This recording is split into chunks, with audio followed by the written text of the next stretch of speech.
تحرك. ايه هلاله. والله يا جماعة الخير ما اخرني الا المنسق اعلان قلت ماني مسوي.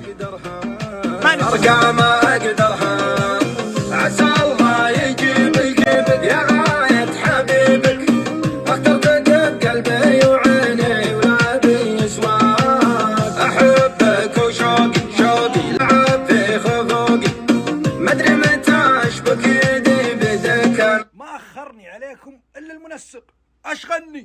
اشغلني هالمنسق هذا. سوي اعلان لفلان، سوي اعلان لفلان قبل القصه، سوي اعلان لفلان. قلت ماني مسوي. تاخرت عليكم وطولت عليكم. واسمع يلي تحب جدو سيف. جدو سيف وصل. جدو سيف جايكم. مشتي اليوم يزيني لابس ثويب اسود. واو اعطيك واحد كذا على الطايره كذا اقلبك طايره يا اخي. جدو سيف وصل. اترك عنك سناب سعيد وسعيده، واترك عنك سناب زيد وسناب عبيد. اجلسوا في بيوتكم ومنشروا على حساب جدو سيف. وفي هالشتوية فيه من القصص وفيه من العظة وفيه من العبرة. بنقدم اللي نقدر عليه. اللي يعجبك خذه واللي ما يعجبك لا تاخذه. تقهوى يا جدو سيف جعل ما يتقهوى غيرك. انتم تقهوون اكيد شارين من قهوة جدو سيف جالسين تقهوون. سكب الجميع السنابات الليلة. جدو سيف نازل لكم نزول، فلو سمحتوا افتحوا المسارات. خليني اللي يقول جدو سيف متغير لا تظلم نفسك وتظلمني معك. جدو سيف ما يتغير. جدو سيف مهما جاه من الدعم. أول شيء شكرا على كل شخص دعمني، شكرا من كل قلبي. ثاني شيء ما راح أتغير. أنا هو أنا والعياذ بالله من كلمة أنا هو أنا. ما راح أتغير عليكم. أتحدى واحد يقول شفته في محطة، في بقالة، في كافي، في مول، في بر، في شارع، في عند باب مسجد. أتحدى واحد يقول إني شفته وابتسمت له وما ابتسم لي، إني قلت له بصور معه وقال لي لا اعذرني، أو إنه يكبس لي إن شاء الله في الدايري ويقول لي وقف يا جدو بسولف معك ولا بصور معك، وإني رفضت. أتحداك. جدو حلو ولا مو حلو؟ حلو جدو حلو. شفتوا؟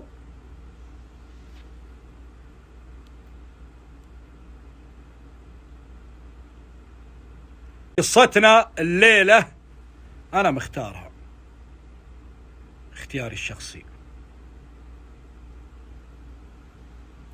قصة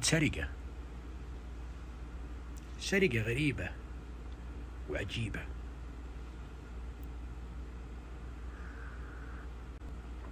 ثلاث جروبات اتفقوا على سرقة.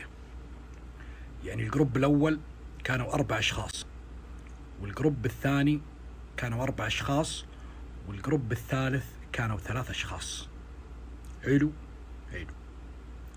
طبعا هالجروبات في شخص يقال له السوسة، بسميه أنا السوسة. هو جروبات على جنب وندخل في القصة. الجروبات الحرامية ذولي خليهم على جنب. خليهم اوكي، خلوهم على جنب. في شخص كان اسمه السوسة هذا ساكن في حي شعبي. كلهم هذول الاشخاص ساكنين في حي شعبي، حي معروف بالاجرام ومعروف الكلام هذا. 2003 ميلادي.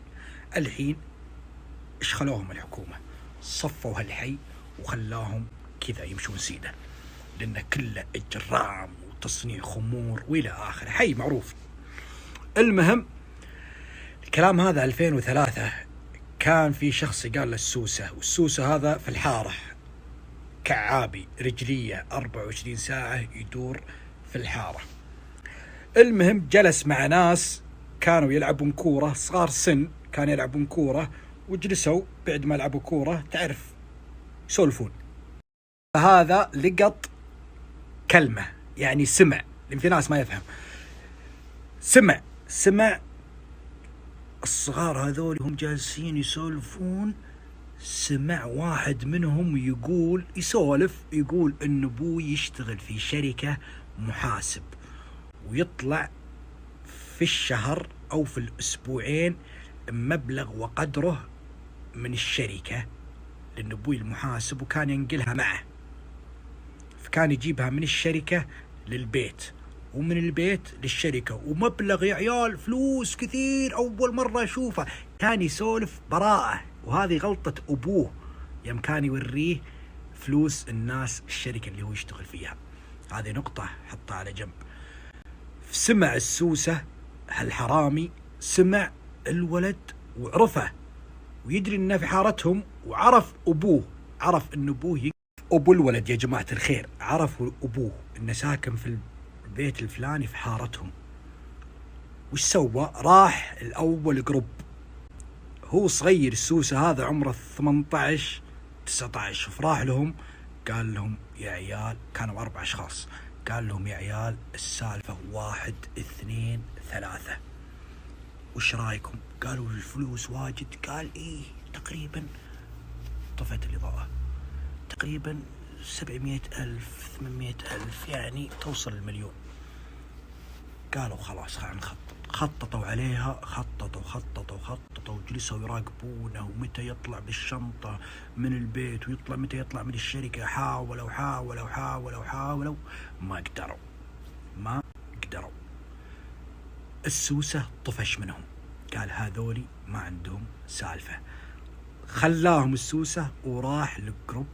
السوسة شاف ما عندهم سالفة هالجروب، راح للجروب ثاني أكبر من ذوليك في السن، أعمارهم في العشرينات. راح لهم يا عيال الموضوع 1 2 3، وش رايكم؟ خل نتقاسمها ومدري كيف، ومن هنا ومن هنا.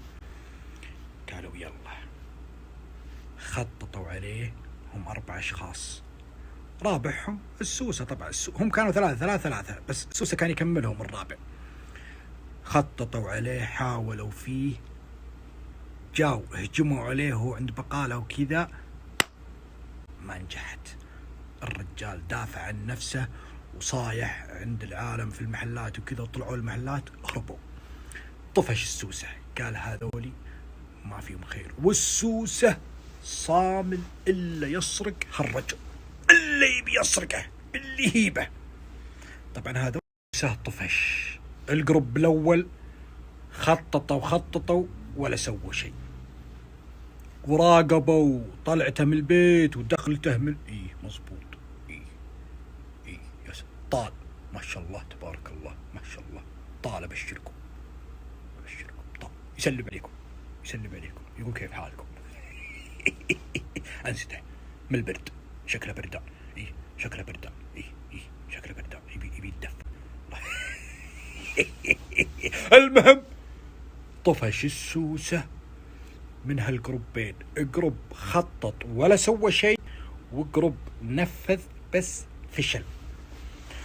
وين اروح يا السوسة؟ وين يروح السوسة؟ لقى 3 كبار في السن، اعمارهم في الثلاثينات، وواحد منهم رايح جاي على السجن. قلبه هال3 معهم واحد كبير في السن شوي ورايح جاي على السجن، قلبه أكاديمية، كأنه واحد الله يستر عليه زمان. المهم راح لهم السوسة، قال لهم السالفة 1 2 3. قالوا هال3 زيد وعبيد يدرون، سعيد وسعيدة يدرون، يعني في أحد يدري بهالموضوع. لعب عليهم السوسة وقال لا ما حد يدري. قال في أحد قد نفذ فيه، قد سوى، قد حاول انه يسرقه. قال السوسة شافهم صاملين مخربينها، قال لا ما في أحد. هذولي عشان تعرفونهم، الكبير اسمه فاس، والوسط اسمه شاكوش، والصغير اسمه كلبان. حفظتوا أساميهم؟ السوسة راع عند 3، الكبير اللي فيهم اسمه فاس، والوسط ايش سميته أنا؟ شاكوش، شاكوش، والصغير اسمه كلبان. هذول ال3 اللي قالوا بننفذ. في أحد يدري؟ قال ما في أحد يدري. قالوا متى يطلع ومتى يروح ومتى يجي؟ أنت ايش دراك؟ قال فيه واحد يشتغل معه في الشركة سولف لي بالغلط. قال يعني ما قال لك اسرقوه وكذا؟ قال لا. يعني اللي كان معك في الشركة ما قال لك اسرقه وكذا؟ قال لا، يسولف لي يقول تدري ان هذا عندنا في الشركة ويطلع بمبلغ وقدره في شنطة وكذا. قالوا اكيد. قال اكيد. قالوا خلاص انتظر منا، نعطيك البرقية، نعطيك الاوكي، بنخطط وبنرتب الامور. قال لهم فاس يا عيال يا شاكوش انتو كلبان، السرقة هذه لازم سلاح.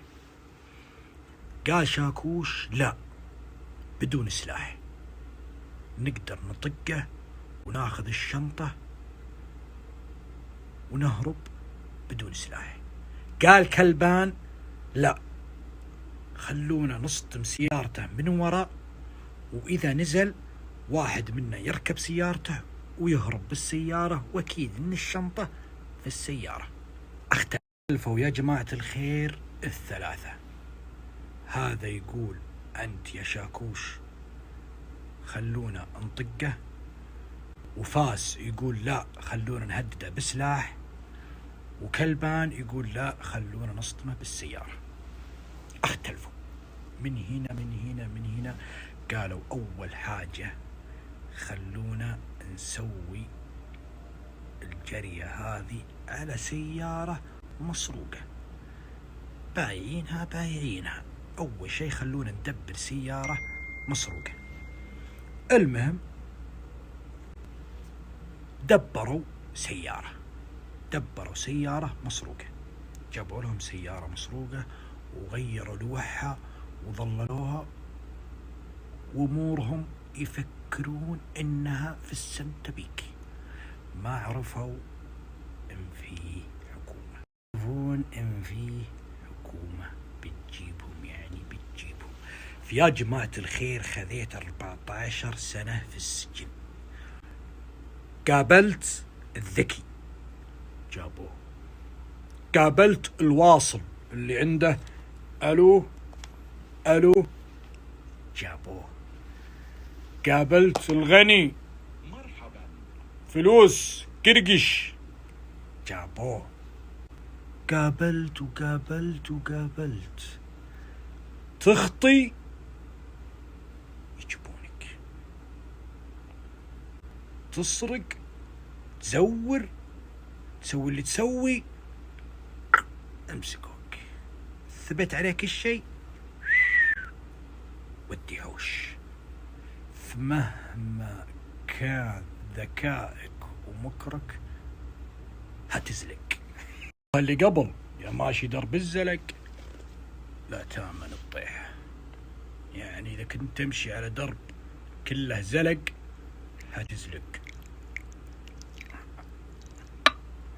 مالكم في الطويلة، لأن في ناس يقولوا لا تقعد تدخل نصايح في القصة وانجز. أبشر ما طلبتوا شيء، حتى ما تقهوى. الله يسامحكم، بس الله يسامحكم. يا جدو لا تنصح في نص القصة، يا جدو لا تتقهوى، يا جدو لا ترفع شعرك، يا جدو مدري كيف، يا جدو. الله يهديكم. سرقوا السيارة وجهزوها، لكن ما يعرفون الشركة وينها ولا يعرفون بيت الرجال وينه.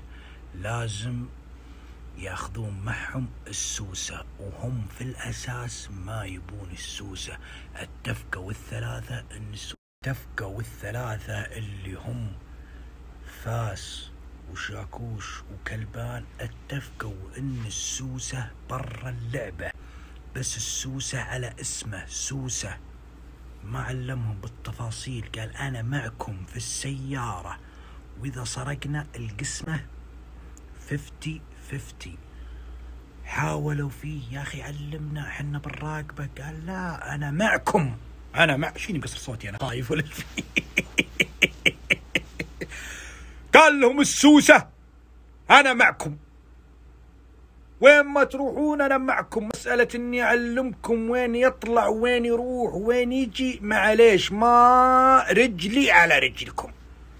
قالوا السوسة ذا ناشب. تدري السوسة خلاص أنت معنا. قال إيه معكم. السيارة جاهزة؟ قالوا جاهزة. ويا جماعة الخير ما بيطول عليكم، ركبوا الأربعة في السيارة وخذوا السوسة معهم، صار رابعهم. الحين متفقين لا سكين ولا سلاح ولا شيء. وين السوسة؟ قال روحوا يمين روحوا يسار روحوا يمين روحوا يسار، إلين وقفوا عند المكان اللي يعمل فيه الرجل. ساكتين. طلع الرجل ومعه الشنطة. بعد الظهر كذا أول ما ركب سيارته، فاس والشاكوش أخويا مرة متفقين من ورا كلبان ومن ورا السوسة. أول ما ركب السيارة وضمنوا قالوا هذا الشخص، قال لهم السوسة إيه هذا هو. طلع مسدس من بطنه الفاس، ووجه السلاح على السوسة وقال له انزل يا ورع. قال السوسة ويش؟ قالوا انزل انزل ولا كسرت رجليك. قال والله لفحكم والله سوي. قال سوي اللي تبي انت معنا، انزل. يقوله فاس والشاكوش هو اللي يسوق ساكت. هدده فاس، نزل السوسة والله لا اسوي والله لا افعل. قالوا انقلع. سكر الباب. يناظر كلبان، قال وش السالفة؟ ناظر فيه فاس وقال ميده قسمه على 3 أحلى من 4. بدأ يدخلهم الطمع. قال كلبان إذا هذه أولها ينعاف تاليها. بس يصايح كلبان هذا مو اتفاقنا، الحين السوسة بيفضحنا ولا لا لا لا ولا لا لا لا ما ادري كيف، بعدين انت يا الفاس وشاب السلاح معك وما ادري كيف. قالوا له تسكت ولا انزل معه. سكت. الحقوه ما وقف. قال الفاس ميد شاكوش اصطموه من وراء. الرجال قد جايته محاولة سرقة قبل فترة وخايف ما راح يوقف. ما وقف. قال فاس ميد الشاكوش وقفه بالقوة، والفلوس ما خذها لو أقتله. أول ما سمع كلبان إن فيها قتل، شاف السيارة لحقت السيارة. وش سوى كلبان؟ فتح الباب ونط من السيارة وهي تمشي. يا جماعة الخير عشان ما حد يقول يا جد وجالس تكيس علينا، السيارة كانت تمشي 50-60 لأنهم في شوارع دواعيس يعني شوارع ضيقة. حيلو ما في شيء غلط. حيلو. أول ما دخلوا يمين يمشون 40-50، فتح كلبان الباب ونط. يعني درى أن الوضع الآدمي يقول قاتله، لو ما أخذ الفلوس منه بقتله. نط. مسك فرامل شاكوش، ناظر فيه الفاس قال ميدة امش ولا وقف وانزل بعد انت معه. الفاس مجرم رقم 1، يبيها. الحقوه وحدوه بالسيارة إلين وقف بالقوة الإجبارية ونزل عليه فاس. أول ما نزل فاس قال ميدة شاكوش تكفى لا ترميه. قال ما عليه.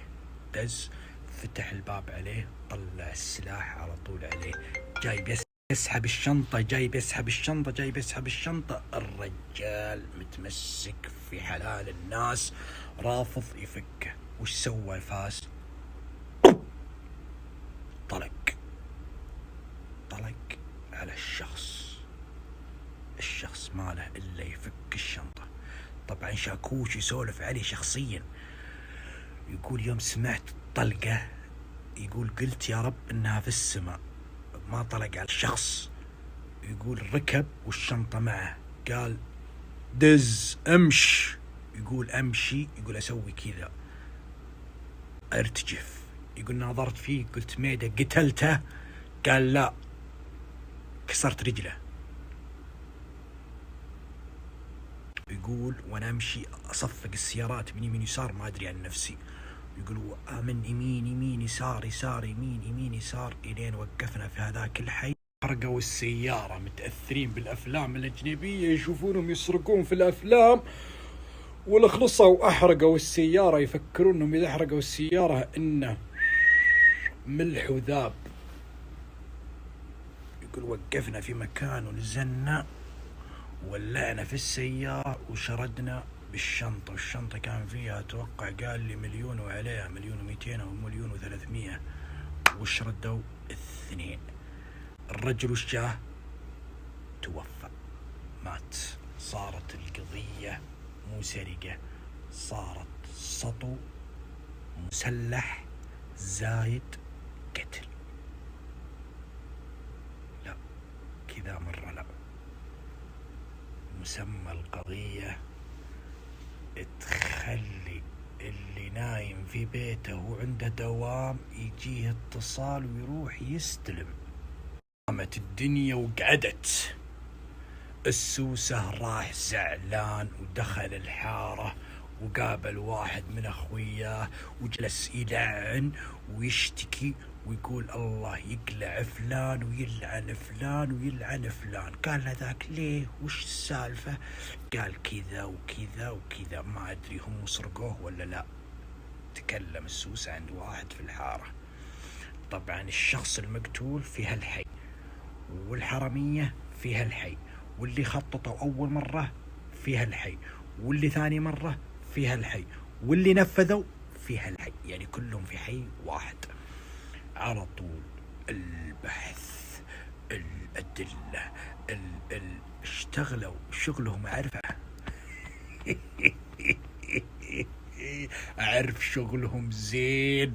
لو بغوا يجيبونك شفت التراب، لو ركت تحت التراب تحت التراب هم يبونك، قالوا كذا تطلع انت يقولوا لك كلبان مسوي زافر يا كلبان مسكناك. يجيبونك ذكي، ما انت بذكي، راعي منافذ، راعي فلوس، راعي يجيبونك. هربت برا السعودية، انتربول. تعرف وش الانتربول؟ يلقطونك من هنا يجيبونك كذا في طيارة تطير من الدولة اللي انت زابن فيها، يشلونك كذا بهذه الانتربول، يجيبونك لين ينزلونك عند الموقع اللي انت مسوي الجرية فيه.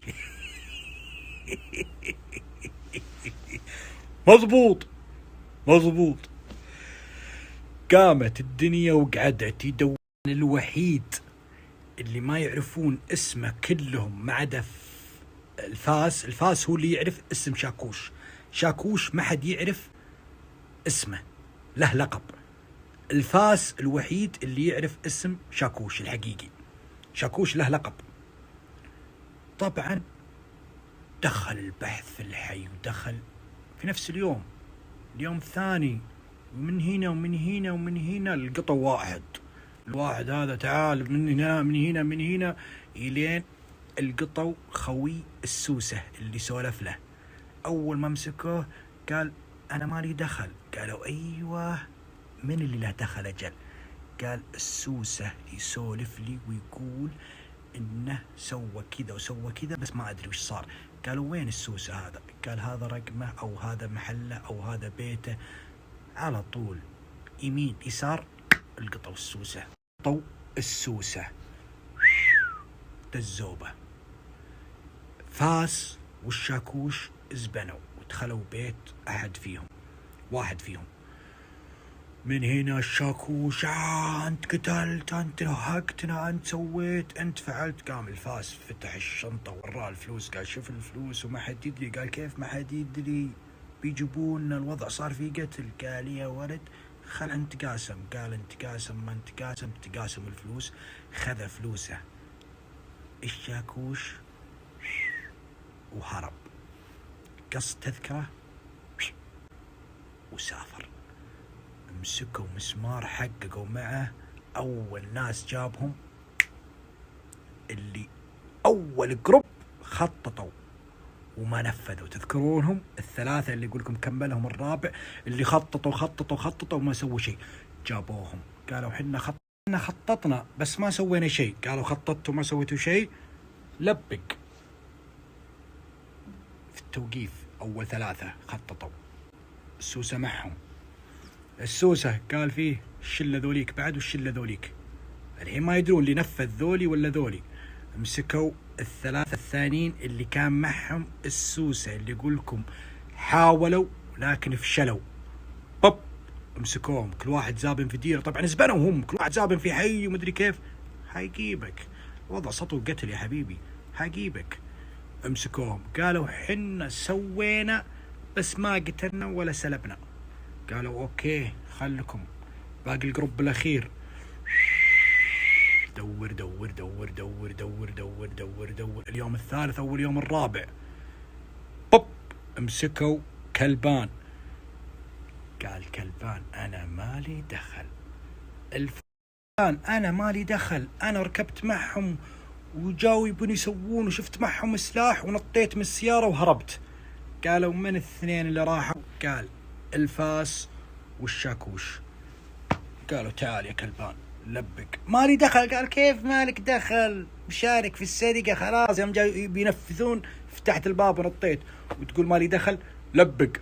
لبقوه مع السوسة ومع الشلة الثانيين. يدخلون على الفاس في شقته فل تاكي، حاط الفلوس عنده ومسدس حق الجرية موجود. ادخلوا عليه ويكربشونه. ايش فيه؟ قالوا ايش فيه؟ ما في شيء. كيف حالك؟ قال الحمد لله. قالوا تعال نبيك. ايش انا مسوي؟ قالوا ايش مسوي؟ تعال نعلمك ايش تسوي. حللوا السلاح. خليك ما سويت شيء انت، ما سويت شيء، لا تقول شيء. حللوا السلاح، الطلقة اللي في الآدمي. طلعوا الطلقة لقوها من نفس السلاح اللي هو رمى منه وكذا. ثابت عليه القتل. لبق على جنب. قتلت؟ قال ما قتلت، انا راميه في رجله. قالوا في رجله؟ الرجال مات، صوته مسلح ويلا. وين الشاكوش؟ وين الشاكوش؟ كلهم ما يعرفون اسمه. يا الفاس وين الشاكوش؟ قال الشاكوش اسمه فلان فلان فلان. قالوا بس تك تك تك تك.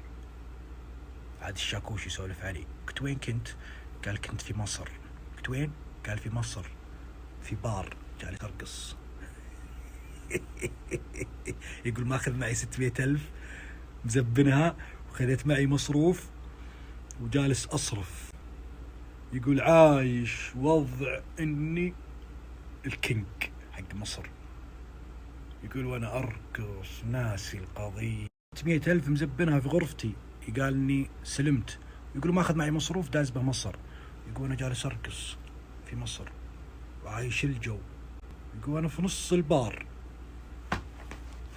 انتربول يا خاوي. تعرف وش الانتربول؟ سوي زاحف واهرب وشوف. يقول من هنا ويلقطوني ويركبوني في السيارة وزي ما قلت لكم.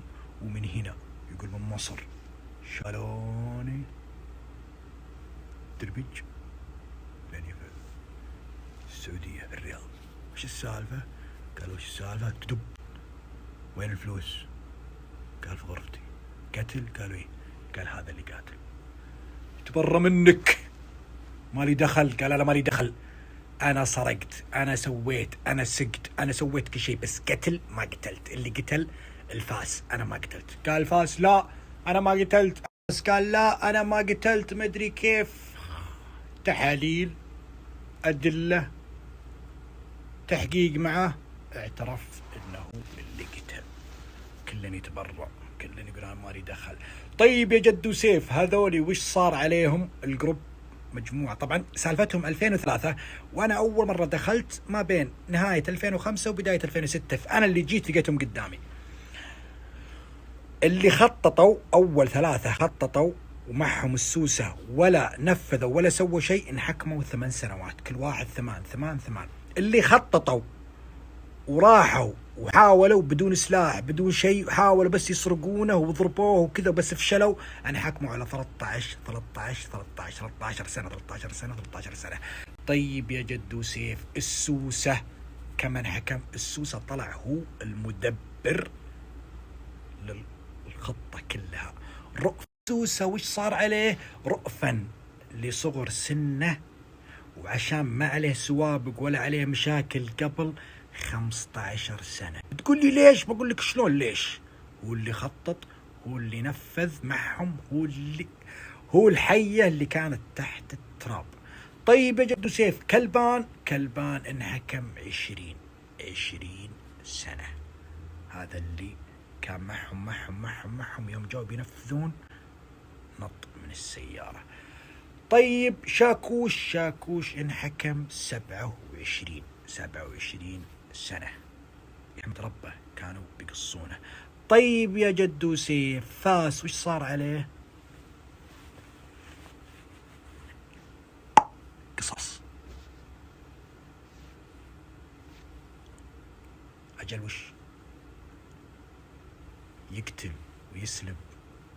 يقولون لي ليش يا جدو سيف سويت كذا وقلت قصاص؟ لأن هذه الله يكفيكم الشر، قولوا آمين. كانوا معي ناس محكومين قصاص قضايا قتل، فكانوا يطلعون لابسين ثياب سعودية زي كذا، فيطلعون للصفاه أو للموقع المحافظة اللي صار فيها قضية القتل. فإذا جلس خلاص بينفذون فيه، يجي السياف الله يكفيكم الشر ويقص القلابي هذا، يقصه مشرط أو مقص، اللي هو عشان السيف ما يوقف أو يخرب أو يعذبه القلابي هذا، في يشيلونه. كانوا يطلعون بثياب زي كذا، خلاص تنفيذ قصاص، الله يرحم اللي راح والحمد لله اللي سلم. في كثير منهم كان يرجع لنا يعني جاه عتق، يعني هو في الصفاه خلاص بيقصونه، سبحان الله ينطق الخصم ويقول أنا تنازلت.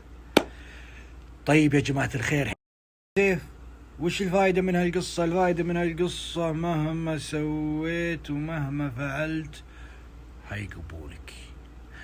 طيب بيجيبونك يا جدو سيف، أنا سويت وأنا فعلت، بيجيبونك صدقني بيجيبونك. طيب وش الفائدة؟ الفائدة إذا جاك واحد ولعب عليك، جاتك واحدة لعبت عليك قالت لك خلنا نسوي خلنا نفعل، أنا أعرف فلان في المكان الفلاني، أنا أعرف ما عليك، ما راح يجينا شيء، ما راح يلحقنا شيء، أقسم بالله العظيم من يوم ينكشف الوضع أو راح يكرفشونك وتشوفون في السناب الأمني وفي السنابات كلها تم القبض. من يوم تتكلبش كل يجحد وما لي دخل، هو اللي سوى، هو اللي فعل، هو اللي سوى. لا يا حبايب جد خلصنا، ولا وصيكم لا نزلتها في قناتي باليوتيوب أبي لايكات، أبغى اشتراك يا جماعة الخير. الله يبيض وجيكم، وانتظروا جديدنا اللي فيه الإثارة وفيها الفائدة وفيها العظة وفيها العبرة، وزي ما قلت لكم ما عنكم وعن سناب جدو سيف استنى شوية، جدو سيف استنى شوية، رايحين نتقابل السنابات الجاية.